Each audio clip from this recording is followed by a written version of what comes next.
So what is going on, guys? I am Black Ops Amazing. Welcome back to another video where today we're going to be taking a look at the top 10 worst pack-a-punched weapons in Black Ops Cold War Zombies. As always with any of these ranking videos, these are of course all in my opinion. This is my ranking and goes towards my playstyle. Maybe some of you guys play different to me, hence some of the weapons you may think are better than I do because they fit your playstyle more, or you found a better way to use them. And also, I'm not saying any of the weapons in Black Ops Cold War Zombies are particularly bad. As we know, you can upgrade all of them in multiple ways. You can get different weapon rarities, you can pack a punch up to a total of 3 times, you can add your own attachments. So really, because of that, some attachments might make the gun better than what I like to use. It's all down to personal preference, but if I had to give you my top 10 worst weapons pack-a-punched, this is my list. So let's get straight into this in at number 10. Now this was a difficult one because there's about 7 or 8 weapons that I could definitely put on this list, but for the last few I was really struggling. Since it's a top 10 though, I had to pick something. And one weapon that I really don't like using, I think the Onslaught mode gave me a bad taste for this gun, and that is the RPD. I always seem to get this in Onslaught. Maybe it's because you can't pack a punch on that mode, but you can on Maschine, and when you upgrade this, it's just simply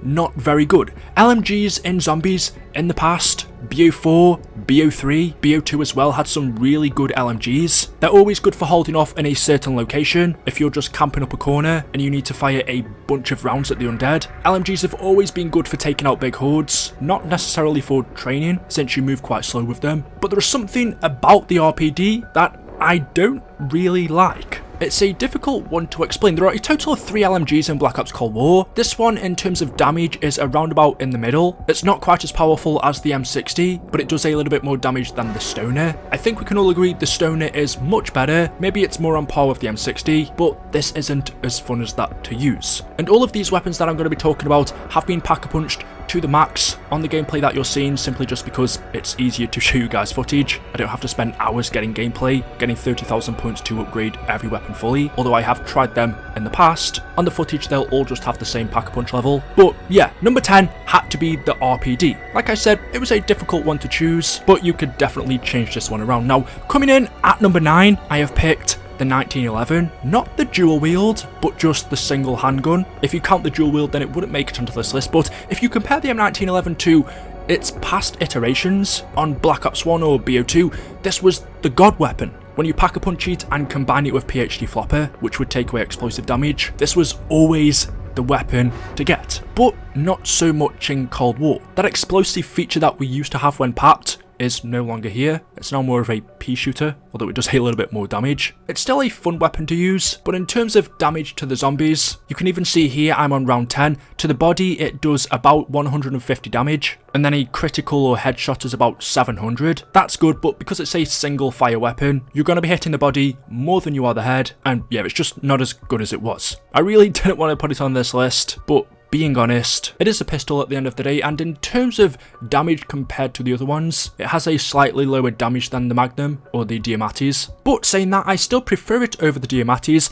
That brings me on to number 8. Again, as with the 1911, I'm talking about the single weapon, not the dual wield. The dual wields are actually pretty good on the low rounds and those mid rounds. As you would expect on the higher rounds, it's a no. What's different about this one over the others is it's a burst fire, but its stats are just very average. Honestly, it's probably not as bad at taking out the undead as the M1911, but the reason I've placed it a little bit further down is it isn't as fun. This is a really boring gun. I'd take the other one over this any day, so I don't really have anything else to say about that one. Moving on down into number 7, we have the SKS. Now I say SKS, it's actually the Type 63. Tactical rifles like this I've never been a fan of. We've had a few of them in Zombies over the past few years. There are a total of 4 of them in Cold War. You will see another one on the list later on. So the SKS is round about average, but when you pack a punch this, no matter what tier you're on, what weapon rarity, it really isn't good. You've got to spam it, it runs out of ammo so quick. The damage actually isn't too bad. On the footage here you can see with the first pack upgrade, I'm getting 230 damage to the body and then 640 critical, but the ammo on this thing is gone straight away. You would expect, with it being a tactical rifle, it would be a lot better. But moving on, we talk about the other tactical rifle for number 6, that is the DMR-14. It's pretty similar to the Type 63. There's not really much difference between them. The damage on this one's a little bit worse, which is why it comes a place down. But other than that, they're really quite similar. The problem I have with these is they just don't have enough ammo for the damage that they do. Continuing on though, at number 5, this one was difficult to rank because I know a lot of people actually like this. For high round strategies, it's a pretty good weapon. If you combine it with Ring of Fire on the rooftop, the RPG is a good weapon to have. But for general gameplay, it's difficult to put it any further up. It deserves a place on the list, but it's not terrible if you use it in the right way. I will say out of all of the launchers, and I'd include the China Lake in that, it's definitely the best one. It has the highest damage, but when you start to get into those mid rounds, it creates a lot of crawlers. Not quite as much as the China Lake, and since there's no perk that makes you resistant to explosive damage, there's been a ton of times when I'm on the brink of death using this thing, almost blowing myself up. It's not a safe gun, but is it worth using? It depends what strategy you're using. For the general player though, no. Onto another launcher, for number 4 we have the M79. Actually it's a special weapon. The name we know it as is the China Lake, or as I call it, the Crawler Maker, because that's all this thing does. If I had to say something good about it, you can spam fire it, but even when you do that, you still create crawlers. It's kind of a fun weapon to use, but not the most effective, and that ammo goes really quickly. Yeah, you would expect this thing to be an absolute beast. The China Lake has never been great in zombies anyway, but the damage on this one is really disappointing. If you want a crawler to do something in the map, then get this. In at number 3, we have the Pellington. As of right now, this is one of 3 snipers in the game. We have this, the Tundra, and the M82. The Tundra in zombies is really good, it's very powerful. I've never been a big fan of sniper rifles besides from BO3. The Drakon, that's got to be one of the best guns ever, right? Snipers generally aren't amazing, but damn that Drakon. Also that one from BO2, I can't remember what it was called. Was it the DM something?